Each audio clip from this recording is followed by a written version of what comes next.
हाय, आज हम बात करेंगे बजट 2023 के बारे में। जैसा कि आप लोगों को पता है कि हमारे फाइनेंशियल मिनिस्टर निर्मला सीतारमण जी ने पार्लियामेंट में आने वाले फाइनेंशियल ईयर 2023 से 24 के लिए बजट अनाउंस कर दिया है।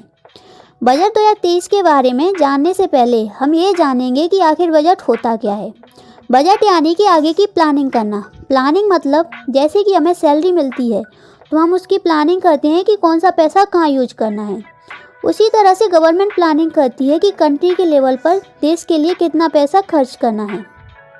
भारतीय संविधान के अंदर आर्टिकल 112 में बजट के लिए मेंशन किया गया है, लेकिन हमारे संविधान में बजट शब्द का यूज कहीं पर भी नहीं किया गया है।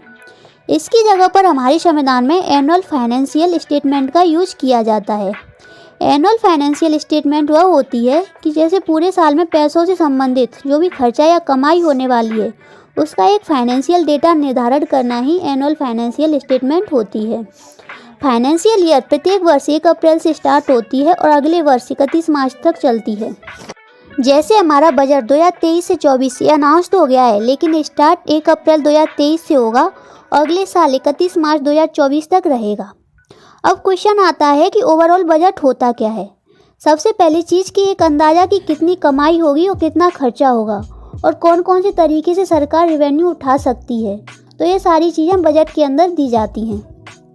अब बात करते हैं कि आखिर बजट पेश कौन करता है। The department of economic affair जो मिनिस्ट्री ऑफ फाइनेंस के अंडर डिपार्टमेंट में आता है, इसी डिपार्टमेंट का बजट डिवीज़न रिस्पॉन्सिबल होता है पूरे बजट। इसके बाद हम सभी के माइंड में क्वेश्चन आता है कि इंडिपेंडेंट इंडिया का पहला बजट कब पेश किया गया। तो इंडिपेंडेंट इंडिया का पहला बजट 26 नवंबर 1947 में फाइनेंशियल मिनिस्टर सरमुखन सेठी जी के द्वारा प्रेजेंट किया गया। बात करते हैं कि इंडिपेंडेंट इंडिया से पहले बजट कब पेश किया गया। तो इंडिपेंडेंट इंडिया से पहले बजट अंग्रेज़ों के समय में 1860 में प्रेजेंट किया गया था, जिसको जेम्स विल्सन ने प्रेजेंट किया था। तो फाइनली अब हम बात करेंगे बजट 2023 के बारे में। तो आपको पता होगा कि हमारी फाइनेंशियल मिनिस्टर निर्मला सीतारमण जी ने बजट को अनाउंस करने से पहले हमारी संस्कृति को इन्वॉल्व किया था और हमें बताया था कि भविष्य का भारत अपने रूट से जुड़ा होगा। तो चलिए देखते हैं कि इस बजट के अंदर कौन कौन से मेजर पॉइंट हैं। इस बजट के अंदर 7 प्रायोरिटीज़ पर फोकस किया गया है।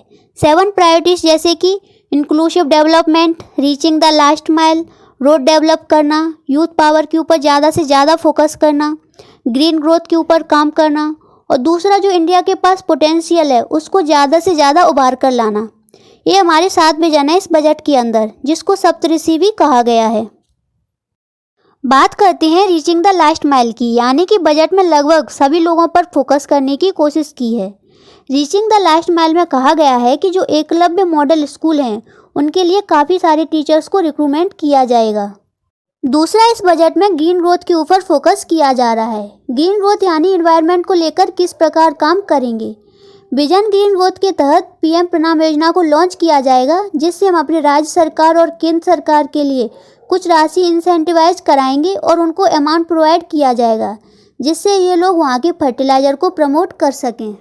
उसके बाद इन लोगों ने मेंशन किया है यूथ पावर के बारे में। यूथ यानी कि जो हमारे युवा हैं उनके लिए अलग अलग सेक्टर में पैसा खर्च करेंगे, जिसके लिए पीएम कौशल विकास योजना 4.0 को लॉन्च किया जाएगा, जिसमें युवाओं को नए नए कोर्सेज सिखाए जाएंगे। नेक्स्ट, हमारा जो टूरिज्म सेक्टर है उसको बूस्ट करने के लिए 15 डेस्टिनेशन को सिलेक्ट किया गया है और उन पर और भी ज़्यादा अच्छे से काम किया जाएगा, जो कंप्लीट पैकेज होगा टूरिज्म के लिए।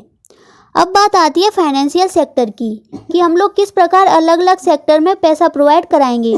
तो उसके लिए यहाँ पे बोला गया है कि नेशनल फाइनेंशियल रजिस्ट्री को सेटअप किया जाएगा और जो हमारे छोटे छोटे बिजनेस होते हैं उनको सपोर्ट करने के लिए लोन प्रोवाइड कराया जाएगा। इसके बाद में यहाँ महिला सम्मान बचत राशि पर भी चर्चा हो रही है, जो 1 टाइम स्मॉल सेविंग स्कीम है। जो महिलाएं हैं वो इसमें पैसा डिपॉजिट कर सकती हैं, जिसके लिए उन्हें यहाँ इंटरेस्ट रेट भी प्रोवाइड कराई जाएगी।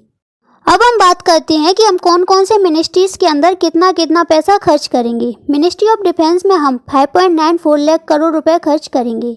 मिनिस्ट्री ऑफ रोड ट्रांसपोर्ट में हम 2.70 लाख करोड़ रुपए खर्च करेंगे। मिनिस्ट्री ऑफ रेलवे में हम 2.4 लाख करोड़ रुपए खर्च करेंगे। मिनिस्ट्री ऑफ कंज्यूमर अफेयर में हम 2.06 लाख करोड़ रुपए खर्च करेंगे।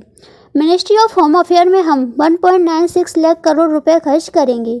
Ministry of chemical and fertiliser में हम 1.78 लाख करोड़ रुपए खर्च करेंगे। मिनिस्ट्री ऑफ एग्रीकल्चर में हम 1.25 लाख करोड़ रुपए खर्च करेंगे। मिनिस्ट्री ऑफ कम्युनिकेशन में हम 1.23 लाख करोड़ रुपए खर्च करेंगे।